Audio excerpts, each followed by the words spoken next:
हो दादा पेन घ्या. ए बाबा पुढे हो, कुठे इथं पेन विकत बसतो, कस्टमरची वेळ आली, चल तिकडे. काय तरी आपलं विकत बसतो इकडे. हो दादा पेन घ्या ना, खूप चांगले पेन आहेत बघा ना. हो कसे कितीला आहे? दादा 80 रुपयाला पूर्ण पाकिट आहे. काय? अरे या स्टेशनरी मध्ये पण 80लाच भेटतंय. बरोबर सांग कितीला जाणार, सांग. 50ला दे. हो दादा 50ला कसं होईल, मला 5-10 रुपये भेटतात फक्त ते, असं कसं बोलता तुम्ही. ठीक आहे, नको मला, जा. येतो मी स्टेशनर.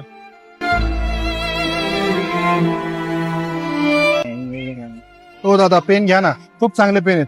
नको आता. बघा तर एकदा, नुसतं बघा तर. अरे नको खूप दादा, चांगले पेन आहेत, छान तुला पेन आहेत. सांगितलेलं कळतं का बाबा, नको म्हणलं ना तुला. अहो, पण बघा तर चांगले पेन आहेत. अरे बाबा, मी तर काय साधे सुधे पेन वापरणार वाटलो का? 200-300चे पेन वापरतो मी, असे रोडवरचे पेन नाही वापरत मी.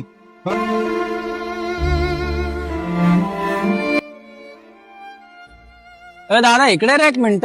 दादा पेन घ्यायचं तुम्हाला, पेन घ्या ना, चांगले पेन आहेत, खूप चांगले पेन आहेत. पेन नाही घ्यायचं, मला तुला एक विचारायचंय. काय विचारायचं बोला ना. भाऊ, दिसायला तर तू व्यवस्थित दिसतोय, कपडे पण चांगले घातलेस. मी असली काम कशाला करतो, चांगली नोकरी करते. भाऊ मी शिकलेलो आहे, सिव्हिल इंजिनियर आहे, मला 70,000 रुपये पगार आहे. काय 70,000? म्हणजे पेन कशाला विकतोय तू? हे मी माझ्या वडिलांसाठी करतो. आयुष्यभर वडिलांनी मला रस्त्यावर पेनं विकून उच्च शिक्षित केलं, इंजिनियर बनवलं. आणि एके दिवशी रागामध्ये मी त्यांना म्हणलो, तुम्ही आमच्यासाठी केलंयच काय? त्यावेळेस आई मला म्हणाली, त्यांनी जे केलंय ना ते तू एक दिवस रस्त्यावर करून बघ, मग तुला कळेल की त्यांनी तुझ्यासाठी काय केलं. बरोबर आहे मित्रा. जोपर्यंत आपले वडील काय कष्ट करतात हे जेव्हा आपण एक दिवस स्वतः आजमावून बघत नाही, तोपर्यंत आजच्या जनरेशनला आपल्या आई वडिलांच्या कष्टाची किंमत कळत नाही.